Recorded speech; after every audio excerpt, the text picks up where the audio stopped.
Hello friends, स्वागत है आप सभी का टेस्ट सीरीज़ नंबर 28 में। ठीक है, इससे पहले क्या है 27 टेस्ट सीरीज़ हम लोग कर चुके हैं UP PCS pre mock test 2022। Okay, तो जो भी हमारे नए व्यूवर्स हैं उनके लिए हमने अलग से प्लेलिस्ट बना दी है। डिस्क्रिप्शन बॉक्स में जाएंगे, वहाँ से जाकर स्टडी कर सकते हैं, वहाँ पर आपको प्लेलिस्ट की लिंक मिल जाएगी। ओके, तो आइए वीडियो को शुरू करते हैं और देखते हैं आज का पहला क्वेश्चन। साथ में वीडियो को पूरा वॉच करिएगा व्याख्या सहित। ओके, सो फर्स्ट क्वेश्चन है, निम्नलिखित में से किसने भारत छोड़ो आंदोलन का समर्थन किया था?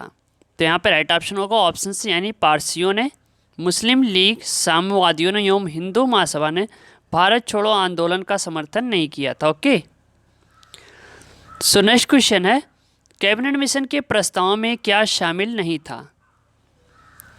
सो राइट ऑप्शन होगा ऑप्शन बी, मुस्लिम लीग के पृथक पाकिस्तान की मांग को स्वीकार कर लिया गया। ठीक है, कैबिनेट मिशन कब आया था? 24 मार्च 1946 को। ओके, चलिए अगला क्वेश्चन है, आज़ाद हिंद फौज बचाव समिति में कौन शामिल था? कोड की सहायता से सही विकल्प का चुनाव कीजिए। पहला है भोला भाई देसाई, दूसरा तेज बहादुर सप्रू, तीसरा कैलाश नाथ काटजू और चौथा है अरोड़ा असफ अली। सो राइट ऑप्शन होगा ऑप्शन डी, उपयुक्त सभी। वेरी इंपॉर्टेंट क्वेश्चन है, यानी ये चारों ऑप्शन आपका बिल्कुल सही है।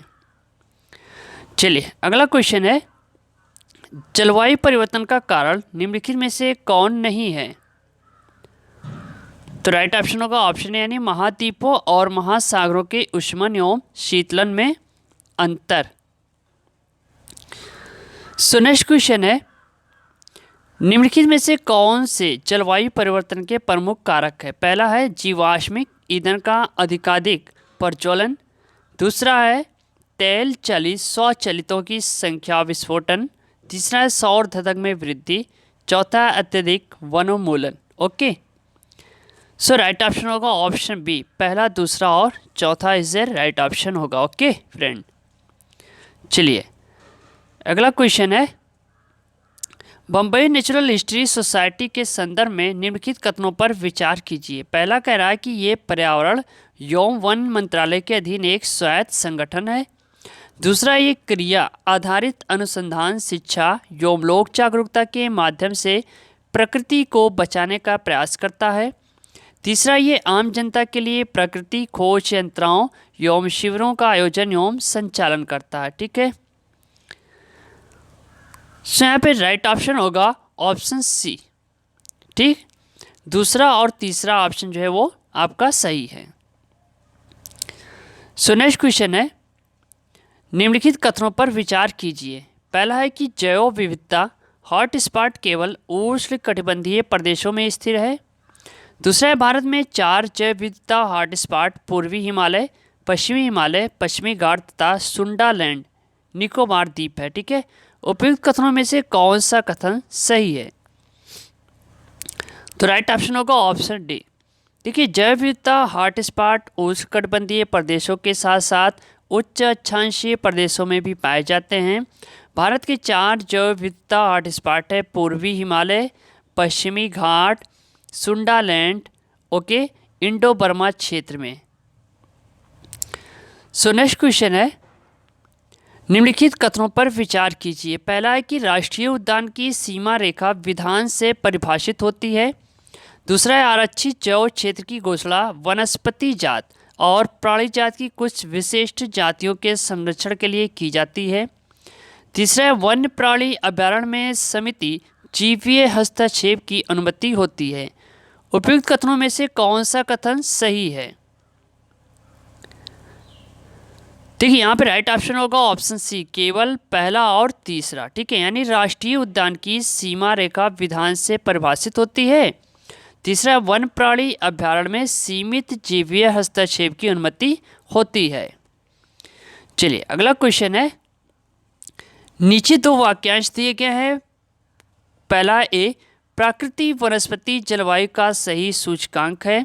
आर, जलप्रिय पौधे आर्द्र जलवायु में पाए जाते हैं। तो राइट ऑप्शन होगा ऑप्शन बी, ए और आर दोनों सही है, किंतु आर सही स्पष्टीकरण नहीं है ए का। प्रकृति वनस्पति जलवायु का ही सही सूचकांक है।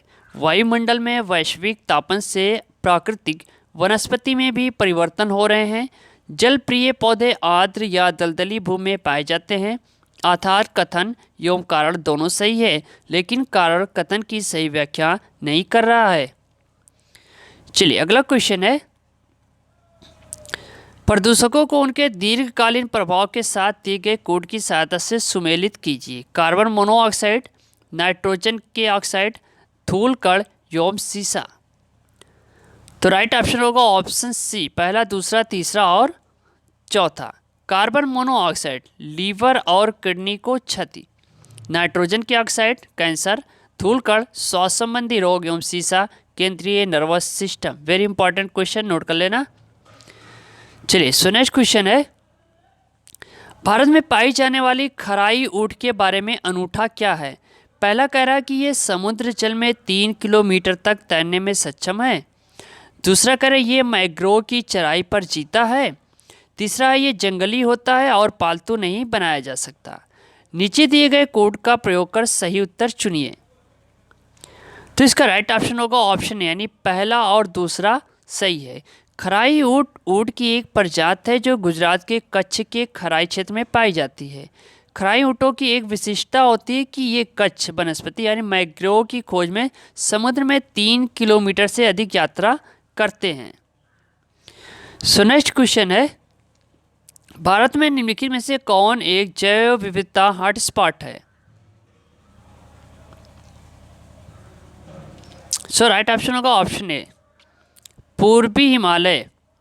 ठीक है, भारत ने अपने क्षेत्र को 4, पहला क्या है पूर्वी हिमालय, पश्चिमी घाट, पूर्वी घाट नहीं पश्चिमी घाट, ठीक है ध्यान दीजिएगा, सुंडालैंड और इंडो बर्मा, ये 4 हैं जैव विविधता हॉटस्पॉट क्षेत्र। सो नेक्स्ट क्वेश्चन है, निम्न में से किसे द्वितीयक प्रदूषक माना जाता है? तो इसका राइट ऑप्शन होगा ऑप्शन ए यानी ओजोन। देखिए प्राथमिक प्रदूषक सीधे स्रोतों से उत्सर्जित होता है। प्राथमिक प्रदूषकों के उदाहरण जैसे carbon monoxide, carbon dioxide, sulphur dioxide और बेंजीन है। ठीक है, अगला प्रश्न है, रासायनिक संयंत्रों में वायु प्रदूषण नियंत्रण के लिए निम्नलिखित में से किस प्रक्रिया इकाई का उपयोग किया जाता है? तो ये किया जाता है आपका ये थर्मल ऑक्सीडाइजर। वायु प्रदूषण को नियंत्रित करने के लिए कई रासायनिक संयंत्रों में थर्मल ऑक्सीडाइजर का उपयोग किया जाता है। ये उच्च तापमान पर खतरनाक वायु प्रदूषकों और वाष्पशील कार्बनिक यौगिकों को नष्ट करने में मदद करता है। चलिए अगला प्रश्न है, पृथ्वी के वायुमंडल में आयन मंडल कहलाने वाली परत रेडियो संचार को सुसाध्य बनाती है, क्यों? पहला कह रहा है कि ओजोन की उपस्थिति रेडियो तरंगों को पृथ्वी की ओर परावर्तित करती है। दूसरा है रेडियो तरंगों की तरंग दैर्घ्य अति दीर्घ होती है। सो राइट ऑप्शन है ऑप्शन डी, यानी पृथ्वी के वायुमंडल में आयन मंडल परत रेडियो संचार को सुसाध्य बनाती है, क्योंकि आयन मंडल में विद्युत आवेशित आयनों की उपस्थिति होती है। रेडियो तरंगें आयन मंडल से परावर्तित होकर पृथ्वी पर लौटती है, जो अधिक दूर तक संचार करने में सहायक होती है। ओके, अगला क्वेश्चन है, निम्नलिखित में से कौन सा पृथ्वी ग्रह पर कार्बन चक्र में कार्बन डाइऑक्साइड का योगदान करता है? पहला है ज्वालामुखी क्रिया, दूसरा श्वसन, तीसरा प्रकाश संश्लेषण, चौथा जैव पदार्थ का क्षय। नीचे दिए गए कोड का प्रयोग कर सही उत्तर चुनिए। तो राइट ऑप्शन होगा ऑप्शन सी, पहला, दूसरा और चौथा। ठीक है, ये तीसरा ऑप्शन आपका नहीं है। अगला प्रश्न है, सूची 1 को सूची 2 से सुमेलित कीजिए तथा नीचे दिए गए कोड से सही उत्तर चुनिए। तो इसका राइट ऑप्शन होगा ऑप्शन ए। देखिए भातखंडे संगीत संस्थान 1926 में कहाँ? लखनऊ में है। राज्य ललित कला अकादमी 1962 कहाँ पे है? आपके लखनऊ में है। उत्तर प्रदेश संगीत नाटक अकादमी 1963 कहाँ पे है? लखनऊ में है। भारतेंदु नाट्य अकादमी 1975 कहाँ पे है? ये भी आपके लखनऊ में। ओके, चलिए अगला क्वेश्चन है, उत्तर प्रदेश के तराई क्षेत्र में मुख्य रूप से उगाई जाने वाली सुगंधित चावल की किस्म का नाम बताइए। तो इसका राइट ऑप्शन होगा ऑप्शन डी, काला नमक। काला नमक उत्तर प्रदेश के तराई क्षेत्र में मुख्य रूप से ये उगाई जाती है। चलिए अगला प्रश्न है, निम्नलिखित युग्मों में से कौन सा एक सही सुमेलित नहीं है। तो यहाँ पे ताला उद्योग अलीगढ़, कालीन आपके भदोई, चूड़ी आपके शाहजहांपुर, ओके, चिकन उद्योग लखनऊ। तो यहाँ पे चूड़ी उद्योग शाहजहांपुर नहीं है, कहाँ है आपके होगा, ये है फिरोजाबाद। ओके, चलिए अगला प्रश्न है, 2011 की जनगणना के अनुसार शीर्ष ग्रामीण जनसंख्या वाले राज्य। तो यहाँ पे right option B Uttar Pradesh, Bihar और पश्चिम बंगाल। चलिए अगला प्रश्न है, निम्नलिखित में से ये राज्य जिसके सभी मंडलों में बायोगैस प्लांट स्थापित करने का निर्णय लिया गया। तो राइट ऑप्शन है ऑप्शन ए यानी उत्तर प्रदेश। चलिए अगला क्वेश्चन है, 2011 की जनगणना के अनुसार जनसंख्या की दृष्टि से न्यूनतम अनुसूचित जाति वाला राज्य है। तो यहाँ पे होगा आपका ऑप्शन बी यानी Mizoram is the right option होगा। ठीक है, इसके बाद दमन दीव, फिर दादर नागर हवेली, उसके बाद मेघालय और फिर लास्ट में गोवा का नंबर आएगा। चलिए सो नेक्स्ट क्वेश्चन है कि भारत में किसने आमदनी पर कर यानी टैक्स की शुरुआत की थी। तो राइट ऑप्शन होगा ऑप्शन यानी जेम्स विल्सन ने। भारत में आयकर वर्ष 1860 में, ठीक है, डेट याद रखिएगा, 1860 में जेम्स विल्सन द्वारा प्रारंभ किया गया। ये कर तात्कालिक विशेष वर्गों जैसे अमीरों, शाही परिवारों एवं ब्रिटिश नागरिकों पर लगाया जाता था। ठीक, चलिए सो नेक्स्ट क्वेश्चन है, निम्नलिखित में से कौन सा बैंक मुख्यतः लघु उद्योगों के संबंध में कार्य करता है। तो राइट ऑप्शन है ऑप्शन बी SIDBI बैंक। चलिए अगला क्वेश्चन है कि रिजर्व बैंक ऑफ इंडिया निम्नलिखित में से किसके बदले मुद्रा निर्गमन करता है। तो इसका राइट ऑप्शन होगा ऑप्शन डी उपयुक्त सभी आपके सोने, विदेशी प्रतिभूति, भारत सरकारी की प्रतिभूति। ठीक है, चलिए अगला क्वेश्चन है, वैश्विक गांव की संकल्पना का विकास आधारित है कि अर्थात किस पे आधारित है। ठीक है, ये एक क्वेश्चन।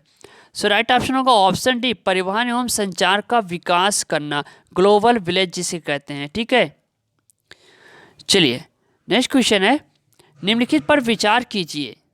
पहला है कि जनता के पास मुद्रा, दूसरा बैंकों के पास मांग जमा और तीसरा बैंकों के पास जमा। इनमें से कौन कौन से भारत में व्यापक धन M3 में शामिल है। तो यहाँ पर राइट ऑप्शन होगा ऑप्शन डी पहला, दूसरा और तीसरा यानी सभी। ओके, सो नेक्स्ट क्वेश्चन है यहाँ पे कि वह मुद्रा जिसमें वित्तीय बाजार में शीघ्र पलायन कर जाने की क्षमता होती है क्या कहलाती है, यानी शीघ्र ही वो बाजार से निकल जाती है, काफ़ी दिन तक टिकती नहीं। तो उसे कहते हैं बी हॉट मनी। जिस मुद्रा में वित्तीय बाजार में शीघ्र पलायन कर जाने की प्रवृत्ति होती है हॉट मनी या उष्ण मुद्रा कहलाती है। जैसे अमेरिकन डॉलर, ठीक है, ये शीघ्र ही पलायन कर जाती है। सो फ्रेंड, ये था आज का सेट नंबर 28। इससे पहले 27 सेट हम लोग कर चुके हैं टेस्ट सीरीज, लगातार जारी है। ठीक है, जो भी हमारे नए व्यूअर्स है यूट्यूब चैनल को सब्सक्राइब करें, लाइक करें, ज़्यादा से ज़्यादा शेयर करें और हाँ, वीडियो को अंत तक देखिए क्योंकि आपको व्याख्या सही समझाई जा रही है। ठीक है, आपको ये नहीं लगता कि इस पर व्यूज़ नहीं आ रहे हैं तो वीडियो ख़राब होगी। आप वीडियो ओपन करिए और एक बार सुनिए, समझिए, फिर कहिए समझ में आए तो आप लाइक करो, शेयर करो या फिर अनलाइक करो। ओके, मिलते हैं नेक्स्ट वीडियो के साथ। थैंक यू, धन्यवाद, जय हिंद, जय भारत।